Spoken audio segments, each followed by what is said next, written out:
Let us now turn straight away to the Word of God, continuing the story of Abraham, chapter 20 of the book of Genesis, and part of chapter 21. From there, Abraham journeyed toward the territory of the Negev and dwelt between Kadesh and Shur, and he sojourned in Gerar. And Abraham said of Sarah his wife, "She is my sister." And Abimelech king of Gerar sent and took Sarah. But God came to Abimelech in a dream by night and said to him, "Behold, you are a dead man, because of the woman whom you have taken, for she is a man's wife."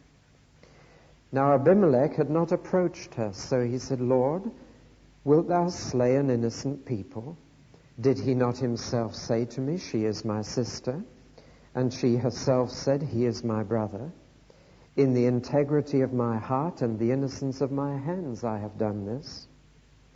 Then God said to him in the dream, "Yes, I know that you have done this in the integrity of your heart, and it was I who kept you from sinning against me. Therefore I did not let you touch her. Now then, restore the man's wife, for he is a prophet, and he will pray for you, and you shall live. But if you do not restore her, know that you shall surely die, you and all that are yours." So Abimelech rose early in the morning and called all his servants and told them all these things, and the men were very much afraid. Then Abimelech called Abraham and said to him, "What have you done to us? And how have I sinned against you, that you have brought on me and my kingdom a great sin? You have done to me things that ought not to be done." And Abimelech said to Abraham, "What were you thinking of that you did this thing?" And Abraham said, "I did it because I thought, there is no fear of God at all in this place, and they will kill me because of my wife. Besides, she is indeed my sister, the daughter of my father, but not the daughter of my mother, and she became my wife. And when God caused me to wander from my father's house, I said to her, 'This is the kindness you must do me at every place to which we come. Say of me, he is my brother.' Then Abimelech took sheep and oxen and male and female slaves and gave them to Abraham and restored Sarah his wife to him. And Abimelech said, 'Behold, my land is before you. Dwell where it pleases you.' To Sarah he said, 'Behold, I have given your brother 1,000 pieces of silver. It is your vindication in the eyes of all who are with you, and before everyone you are righted.' Then Abraham prayed to God, and God healed Abimelech, and also healed his wife and female slaves, so that they bore children. For the Lord had closed all the wombs of the house of Abimelech because of Sarah, Abraham's wife. The Lord visited Sarah as he had said, and the Lord did to Sarah as he had promised. And Sarah conceived and bore Abraham a son in his old age at the time of which God had spoken to him. And Abraham called the name of his son who was born to him, whom Sarah bore him, Isaac. And Abraham circumcised his son Isaac when he was 8 days old, as God had commanded him. Abraham was 100 years old when his son Isaac was born to him. And Sarah said, "God has made laughter for me. Everyone who hears will laugh over me." And she said, "Who would have said to Abraham that Sarah would suckle children? Yet I have borne him a son in his old age." And the child grew and was weaned. And Abraham made a great feast on the day that Isaac was weaned. But Sarah saw the son of Hagar the Egyptian, whom she had borne to Abraham, playing with her son Isaac. So she said to Abraham, "Cast out this slave woman with her son, for the son of this slave woman shall not be heir with my son Isaac." And the thing was very displeasing to Abraham on account of his son. But God said to Abraham, "Be not displeased because of the lad and because of your slave woman. Whatever Sarah says to you, do as she tells you. For through Isaac shall your descendants be named. And I will make a nation of the son of the slave woman also, because he is your offspring. So Abraham rose early in the morning and took bread and a skin of water and gave it to Hagar, putting it on her shoulder, along with the child, and sent her away. And she departed and wandered in the wilderness of Beersheba. When the water in the skin was gone, she cast the child under one of the bushes. Then she went and sat down over against him a good way off, about the distance of a bow shot. For she said, "Let me not look upon the death of the child." And as she sat over against him, the child lifted up his voice and wept. And God heard the voice of the lad. And the angel of God called to Hagar from heaven and said to her, "What troubles you, Hagar? Fear not, for God has heard the voice of the lad where he is. Arise, lift up the lad, and hold him fast with your hand, for I will make him a great nation." Then God opened her eyes, and she saw a well of water. And she went and filled the skin with water, and gave the lad a drink. And God was with the lad, and he grew up. He lived in the wilderness, and became an expert with the bow. He lived in the wilderness of Paran, and his mother took a wife for him from the land of Egypt. Let us pray.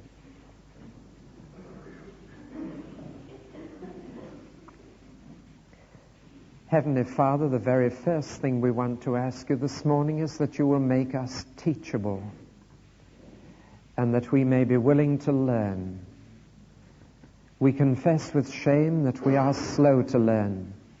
Time and again you have spoken to us and told us this is the way, walk in it. And we have walked in our own ways. Time after time you have spoken to us in this building through your word. We have been interested, we have been challenged, and we have so quickly forgotten what you have said. Time after time you have so arranged circumstances that we were chastised as your children and disciplined, and yet how quickly we forgot the lesson. We pray therefore that the Holy Spirit may make us utterly teachable, that we may be disciples of the Lord Jesus Christ and learn those things that he would have us be and do, so that our lives may be a standing example of all that is good and true, so that we may be able to demonstrate the compassion and the holiness of our Lord to those who are skeptical, to those who are cynical, to those who mock, to those who jest about holy things. We come this morning again as we have come Sunday morning by Sunday morning, but we pray that we may come with a sense of freshness, a sense of wonder. We've heard the story of Abraham and the birth of Isaac for so many years. Maybe some of us have heard it since we were little children. But Lord, we pray that we may listen to this story as if we'd never heard it before, listening to the amazing power that you have to control the minds and the bodies of men, so that your will must be done. Grant us a sense that you are on the throne, that this world is your world, that the only things that happen by your permission, and that your purposes are bound to be fulfilled as you have promised. We ask it through Jesus Christ our Lord. Amen.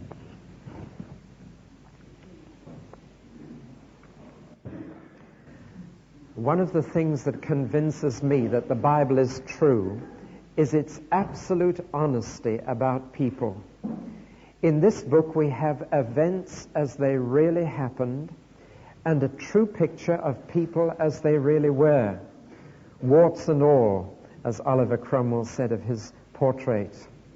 And here we have, in the passage I've read, a kind of sandwich. The jam in the middle of the sandwich is very sweet. It's the story of Isaac and the birth of this boy, when humanly speaking it was impossible. But alas, this sweet part of the story is sandwiched between two unhappy and unsavory events. On the one hand, Abraham lying and getting his wife into trouble again, and on the other hand, immediately afterwards, a quarrel between Ishmael and Isaac, resulting in Hagar and Ishmael being cast out into the wilderness. And so the Bible is so honest. If this were fiction, No writer, no author would dare to sandwich the climax of the story between two such unhappy events. But this is life, and this is truth. And Abraham is presented not as a plaster saint or a stained glass window saint, but as a real man who could fall into sin. We start then with this extraordinary story, which is almost a carbon copy of something that happened 25 years before in Egypt. Abraham lies about his wife and says she is my sister, which was half true, and like other half-true lies was more damaging than a full lie. And he goes through exactly the same motions. And therefore some clever scholars have tried to tell us that this story is simply a duplicate of the other and has got misplaced in the Bible, which sounds a very clever idea. I would just say to those scholars who say this kind of thing, you wait till you're an old man and see whether your early temptations come creeping back. I have spoken to men in their later years, and they have sometimes confessed to me that temptations that they thought they had left behind 20 years previously have a way of coming back in your old age and become a real battle to you. Now, Abraham is now 99 years of age, and he has not committed this sin for 25 years. And the reason why he hasn't done so is very simple. He has not been in the same circumstances for 25 years. Just because we are in different circumstances and an old temptation no longer troubles us, that doesn't mean we're finished with it. You and I will not be safe from the devil until we are in our graves. Let him who thinks he stands take heed, lest he fall. We'll not be safe till we're out of this world. And you may have had a particular temptation way behind you, left behind you for years, and then suddenly the same circumstances come, and there it is again. Now, Abraham is nearer to Egypt than he's ever been before. He's gone to Gerar, or Gerar, whichever it is, and that's on the way down to Egypt. And again, the same old fears come. He's afraid of being killed so that his wife will be taken. Now, she's in her 80s, and there's a slight problem here that a king should want a lady in her 80s for his harem is outstanding and unusual, to say the least, and has raised many questions in people's minds. Well, let me explain it. Sarah had discovered how to keep her beauty. The Bible tells us the secret. You men can now close your ears or turn your attention away while I talk to the ladies. We're told that from the very beginning, Sarah was a very beautiful woman. Alas, nowadays we confuse glamour with beauty. And we talk about beauty queens when we should talk about glamour queens. Because glamour most certainly wears off. And glamour you cannot keep. No woman can keep it. However much she tries, she will soon be described as mutton dressed up as lamb if she tries to keep glamour. But the Bible tells every woman that every woman can keep her beauty, can develop beauty. The Bible has quite a lot to say about this. And funnily enough, the hint or the clue comes from the only apostle who was married, so far as we know, Simon Peter. And Simon Peter in his letter in the New Testament talks of Sarah and Rebecca and Rachel and says of these wives that they kept their beauty not by using jewelry or elaborate hairdos or fine clothes, but they kept it because they had a meek and gentle spirit, were submissive to their husbands, and loved the Lord. Now there's the secret of beauty. And the person who said every person over 40 is responsible for their face was uttering a profound truth. Well, now Sarah kept her beauty, so much that even though she was now in later years, a king saw her and felt that she would be a good companion. That's a remarkable tribute to this lovely lady, Sarah. Well, now, let's go back to Abraham. The real failure, again, was so simple that he went by common sense instead of faith. He said, there will be no fear of God in this place, so I can't take God into my thinking. I must scheme to protect myself in some other way. And when faith goes, fear comes. Faith and fear are incompatibles. You are either afraid or you trust, but you can never do both. And so faith went, fear came, and lies followed. And one lie led to another and caused trouble to come to many people. What I want to say to you first this morning is this. No matter how long you have walked with the Lord, if the spirit gets weak, the flesh reasserts itself. If the new life in God is neglected, the old life outside of God will come back. The flesh and the spirit are both there until you die. And if the spirit is not leading you, the flesh will. It's one or the other, and it can never be both. Let's learn this from Abraham. Now let's look at this story through another pair of eyes. Let's look at it through Abimelech's eyes. I feel sorry for Abimelech. My sympathies go out to him. He seems a decent fellow. He seems a good, honest pagan, if you'll forgive the expression. The king of the Philistines who later were to cause so much trouble to Israel. But this king seems a decent enough man. He presents us with the question which I'm often asked and which I often ask myself. How is it that some really good pagans show up the people of God in their attitudes and behavior? I have seen that in the last fortnight. And sometimes those who don't acknowledge God and don't acknowledge Christ behave in a generous and fair and good way where the people of God do not. And Abimelech presents this problem because of the two people in this chapter. Abimelech stands head and shoulders above Abraham in the way he behaved. Let's look at this problem. Abimelech is warned by God in a dream. God would have to speak to him that way because in a dream you're prepared to believe anything. This is why God often chooses dreams to speak to people. Because when you're dreaming, you don't stop and say, well, that can't be true, that can't happen. You believe in miracles in your dreams. You believe in anything. And so in a dream, God spoke to this man and said, Abimelech, you're a dead man if you keep this woman. Now Abimelech straight away says quite rightly, Lord, I didn't know she was someone's wife. I'm innocent.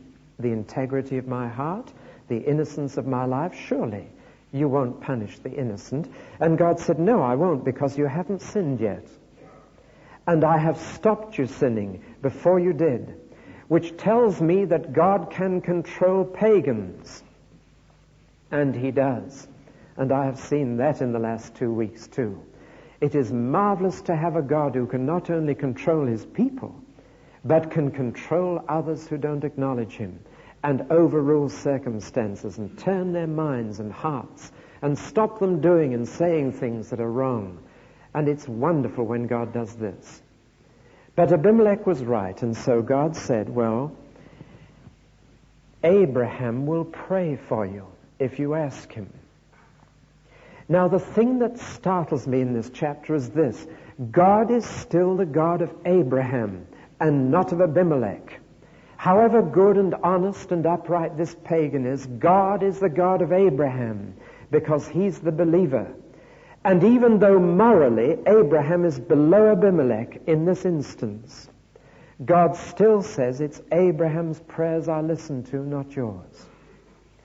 And this is something that we must grasp and understand if we're going to understand God's ways with men.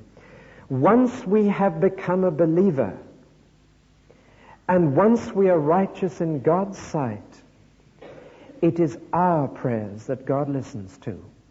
He ties himself to believers even though they fall, rather than to the good, honest pagan. And this is because he is a God of grace, and because no pagan and nobody can be good enough for God. Once he has set his seal on a believer, he stands by that believer even when the believer falls. And he says to Abimelech, He may have lied to you, but he is my prophet and he speaks for me. He may have deceived you, but he can still pray for you. And he's saying, Abimelech, even though he has done this bad thing, he is still my prophet, and therefore you must ask him to pray for you. Now, you can say what you like about the morals of that, but this is the principle on which God has worked all through history. Once he chose the Jews, he stuck by them, even when they failed to stand by him. Once he chose Christians, he stands by them, even though they fail him. It is still their prayers that are going to help the honest pagan. And so Abimelech accepts this. Good man that he is, he asks Abraham to pray, he gives Abraham gifts, and he says, let's straighten the whole thing out. I'm quite sure that Abraham was even more embarrassed to be asked for his prayer than he was to be discovered in the lie. Can you imagine a believer having lied to a pagan, and the pagan coming and saying, would you please pray for me? The humiliation of it would cure Abraham on the spot. Now let's look at this through another pair of eyes. Let's look at this through Sarah's eyes. She had been told to lie, and she did lie. But she had been told to lie by her husband, who was her authority and her leader. And therefore, not only had he made her lie, he said, this is what you must say, but also he had played upon her feelings and motives by saying, this is the kindness you must do to me. And playing on her feminine compassion, he had caused her to lie to cover himself and to save himself. It's a despicable thing to have done, and it makes us ashamed of our sex, we men. But he did it, and it has been done before and since. Well, now, Abimelech, good man that he was concerned with this woman's reputation. And so he publicly vindicated her and declared her to be innocent in the sight of all. And he says, it is your vindication in the eyes of all who are with you, and before everyone you are righted. In other words, let it be known that you lied because this man had a hold over you, and he was making you protect him by appealing wrongly to your motives. Well, now that is the vindication of Sarah. I still haven't finished with this chapter. I have two more people through whose eyes I want to look at the story. I've looked at it through Abram's eyes, and incidentally, he arranged this lie with Sarah before he left Ur of the Chaldees. This was something that came from his distant past, popping up again after many years. I've looked at it through the eyes of Abimelech, that good pagan whom God restrained. I've looked at it through the eyes of Sarah, who was at last vindicated in the sight of all. Let me now look at it through the eyes of another person who is not mentioned in the chapter, but who was responsible for it. Satan. Why do I say he was responsible for it? For two reasons. This person, this evil being Satan, was gloating over this. First, because Satan loves to see a saint of God fall after many years of walking with the Lord. Because in a moment he can undo so much. That is why we must never, never lower our guard, however old we are in the faith, however experienced we are. Again, one has known time and time again of men and women who have walked with the Lord for many years, and then Satan has made them fall. And it has undone so much of the good that they had been used to do. But there is something more. Satan was gloating over Abraham falling, but he was also gloating over the fact that he had got Sarah into a pagan king's harem. Why should he gloat over that? For the simple reason that this is just at the very time when God said, next spring I will visit you and you will have a son. And that son Isaac was to be the chosen line going down through 2,000 years until Jesus was born. And Satan did not want Jesus born, and he would do anything to stop that line going on. Satan knew perfectly well that in a king's harem, Sarah could not have a child. She was too old. And Satan tried to stop the chosen line of David, the chosen line of Jesus, getting any further than Sarah. He was foiled. But can you see why he did this? At this stage, after 25 years, he got Abraham and Sarah away from each other, because God had said, I'm going to bring you together and you will conceive and have a son. Now let's look at it through God's eyes, the real hero of the chapter. God is mentioned more than any other person. He is the real hero. And the impression I get from this chapter is that it doesn't matter what men do. It doesn't even matter what Satan does. If God has said he'll do something, he will do it. His power is such that you cannot thwart or frustrate his will. And God had said, Sarah, you're going to have a baby boy. And so God saw that that purpose was fulfilled. He did it by rendering infertile all the women in that palace, which stopped effectively any procreation at that time. Now, this may seem a strange thing to do, but let us say straight away it's not too hard for the Lord. If men in the 20th century can discover pills that do this, can the Almighty God not do this? Maybe even in the same physical way, by adjusting the hormones. Whatever method he used, God can do this. He rendered them infertile for that period, and he effectively stopped what was going on in that king's palace. This is God's power. It is against the backcloth of rendering those women infertile that the miracle of rendering Sarah fertile is seen in its true perspective. It is against the word barren that the word conceived becomes a miracle. Sarah was barren, Rebecca was barren, Rachel was barren, Hannah was barren, Elizabeth was barren, John the Baptist was born. And all this leads right through the ages to that wonderful moment when a virgin said, I can't have a baby, and God said, of course you can. It is God's power both to destroy and create, to prevent life and to give it, to render infertile and to make fertile.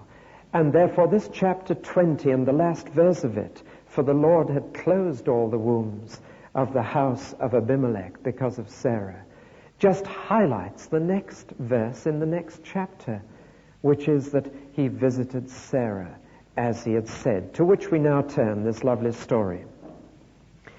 It's strange, but I didn't realize when I started this study of Abraham how appropriate it would be in many ways. I mapped out the chapters, but I have not done studies in the life of Abraham before like this, and I don't know from one Sunday to the next what is coming up, and it has been so peculiarly appropriate in many ways. But how appropriate to Christmas to be studying now in this Advent Sunday, this miraculous birth. What a foreshadowing it is of that other miraculous birth. 25 years since Abram and Sarah left Ur. And the lesson I get from that is that God is never in a hurry. I'm going to be speaking more about that tonight. The advertised subject in the bulletin, by the way, is not for tonight. I'm taking an Advent subject because the men are going to sing carols. And tonight I want to take one little phrase from the New Testament, in the fullness of time. God is never in a hurry. God can wait 25 years in a person's life before doing for them what he said. Trouble is, we're desperately in a hurry. Christmas, so many shopping days to Christmas, we're tearing around like ants in an ant heap at the moment. Did you see the main high street in Guildford yesterday afternoon? The contrast between the rush and bustle of Christmas for men and the quiet waiting of God when the fullness of time had come. He waited 25 years for Isaac to be born. God is in no hurry. It was Philip Brooks, the great preacher, who once said, the trouble is that I'm in a hurry and God isn't.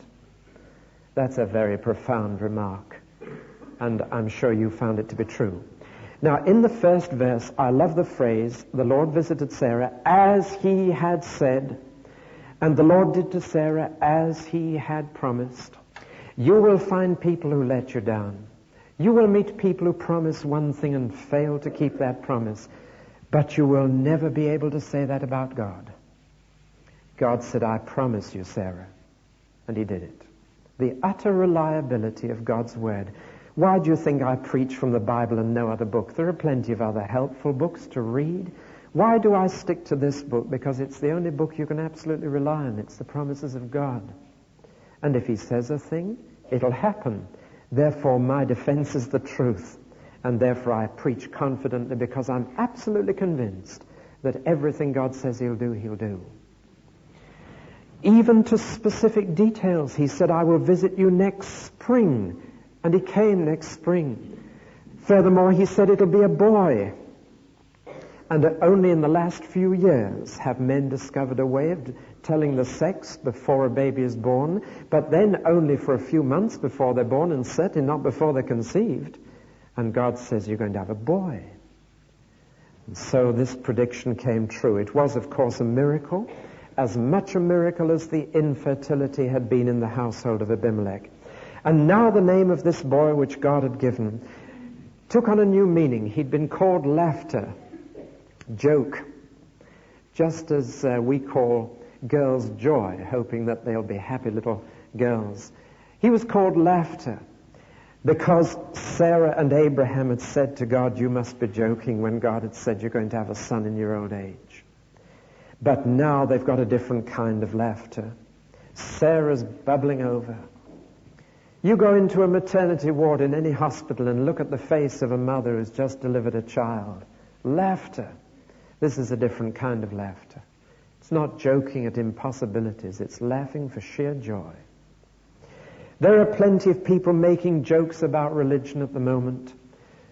Since about 1962, it has become fashionable to joke about spiritual things on television. Before that, it was rarely done. But since that, and I suppose the son of a Methodist minister, David Frost, began this new trend, or at least stimulated it at the beginning. And now we have everything from Oh Brother upwards. It's become fashionable to do this. That's one kind of laughter. I would rather have the laughter of sheer joy when we get there. The laughter of knowing it's true. The laughter of knowing that heaven does exist. The laughter of seeing it. That's the laughter that is pure and holy and wholesome than the cheap jesting jokes about things that God has promised to fulfill. And Isaac became laughter. Now, as we read the story, we can't help thinking about Christmas, can we? Here is a boy child promised years before he was born miraculously, because humanly speaking, he could never have come. And we think of another child. This amazing parallel between Isaac and Jesus will be continued. Next Sunday morning, I come to one of the loveliest chapters in Genesis, the offering of Isaac, the only begotten and only beloved son of the Father, carrying the wood which was to be the means of his own execution up the hill. Can't you see this? This is what we mean when we say Isaac is a type of Jesus. We mean if you look at Isaac, you can see Jesus. If you look at him, the way he was born, if you look at the sacrifice that he nearly became, you can see Jesus foreshadowed, pictured in a life centuries before Jesus came.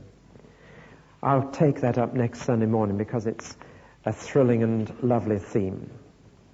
Let me now come to the last part of this morning's study. Alas, I've got to come down into the valley again from the mountaintop. The birth of this boy brought conflict and disturbance and danger to this little family. He was an unmixed delight to his parents. They laughed over him. They played with this little boy. And for 3 years, all seemed to be going well. But there was already another boy in the household. And that boy was jealous of the new baby. This is not unknown. The other boy was now in his early teens. And as he saw this baby supplanting him, becoming the favorite of Abraham, he began to hate this boy. And when the baby was 3 and weaned, Abraham held a great feast, a 3rd birthday. And Sarah saw a horrible thing. It says here that she saw the son of Hagar the Egyptian playing with her son Isaac. Other versions of the Bible put the word mocking. The New Testament uses the word persecuting. The word actually in the Hebrew is Isaacing. She saw Ishmael Isaacing her son Isaac. Now you remember what Isaac means. It can mean holy laughter, or it can mean mockery. It can mean malicious jesting. It can mean teasing. It can mean persecuting. And when she looked over, she saw the elder son, this teenage boy, mocking Isaac, pushing him around. And she realized that there was danger in the family circle, and that this child of the slave woman could easily kill her boy. And like any mother anxious to protect her baby, she went straight to her husband and she said, "We must get rid of that slave girl and her boy quickly." Abraham, as a father in those circumstances, the actual father of the slave girl's boy, was unhappy about it, didn't know what to do. And he rightly asked God about it. And God said, "The time has come for these 2 boys to live separately. He's grown up now. You must let him go away with his mother." And so the woman and the boy went away. We know how God looked after them in the wilderness. They went down to Egypt, her home. He got a wife there. He became a hunter. And God looked after that boy in his need of water in the wilderness. I don't want to say much about that. I want to finish like this. These 2 boys, Ishmael and Isaac, represent the deepest division of the human race. There is a fundamental gulf or rift between them which gets wider and wider and deeper until the biggest difference in the human race is between the Ishmaels and the Isaacs of the human race. They are the same 2 groups as our Lord calls the sheep and the goats in the day of judgment. These 2 boys represent 2 entirely different kinds of people. And there is a line going right through this congregation, right through this town, right through this country, dividing everybody into Ishmaels or Isaacs. Let me explain. What is the division between these 2 boys? It is, of course, the division between Israeli and Arab, and that's a bad enough division. But that's not the deepest gulf in the human race. It is the difference between Jew and Gentile, but that's not the deepest division between the human race. It is basically the division between those who are born of the flesh and those who are born of the Spirit. There is no deeper division than that. It cuts the human race right into 2. And everybody is either an Ishmael born of the flesh or an Isaac born of the Spirit. Furthermore, we can take this into the realm of religion because, in fact, the New Testament does. Let me read you one short passage from the New Testament, this time from Paul's writings. It is written that Abraham had 2 sons, one from his slave wife and one from his freeborn wife. There was nothing unusual about the birth of the slave wife's baby, but the baby of the freeborn wife was born only after God had especially promised he would come. Now, this true story is an illustration of God's 2 ways of helping people. One way was by giving them his laws to obey. He did this on Mount Sinai when he gave the 10 Commandments to Moses. Mount Sinai, by the way, is called Mount Hagar by the Arabs. And in my illustration, Abraham's slave wife Hagar represents Jerusalem, the mother city of the Jews, the center of that system of trying to please God by trying to obey the commandments. And the Jews who follow that system are her slave children. But our mother city is the heavenly Jerusalem, and she is not a slave to Jewish laws. That is what Isaiah meant when he prophesied, "Now you can rejoice, O childless woman. You can shout with joy, though you never before had a child. For I am going to give you many children, more children than the slave wife has." You and I, dear brothers, are the children that God promised, just as Isaac was. And so we who are born of the Holy Spirit are persecuted now by those who want us to keep the Jewish laws, just as Isaac, the child of promise, was persecuted by Ishmael, the slave wife's son. But the scriptures say that God told Abraham to send away the slave wife and her son, for the slave wife's son could not inherit Abraham's home and lands along with the free woman's son. Dear brothers, we are not slave children, obligated to the Jewish laws, but children of the free woman, acceptable to God because of faith. Do you understand that passage? Let me put it in simple language. All the Ishmaels of this world who are here because they've been born of the flesh will try to inherit the kingdom of God by keeping God's laws, by trying to be good, by trying to be kind, by trying to be helpful, and they will all fail because such way is slavery. And all those who are Isaacs, who've been born again of the Spirit, will inherit because of faith and are free even from the law in the sight of God. That's the difference. And so you see, we're reading about ourselves. When we read the story of Ishmael and Isaac, we're reading about Tom, Dick, and Harry today, and Mary and Joan and the rest. Everyone in this church is either an Isaac, a son of Abraham by faith, free in his religion from the law, or we're an Ishmael, a son of the flesh, just trying to do good to get to heaven. You cannot have both. Can I summarize the passage this morning?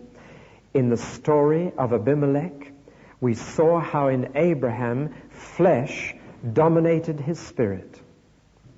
In the story of the birth of Isaac, we saw how spirit dominated the flesh in Sarah. And in the story of Ishmael, we see that flesh and spirit cannot go on living together in the same house, any more than these two things can go on living together in your heart.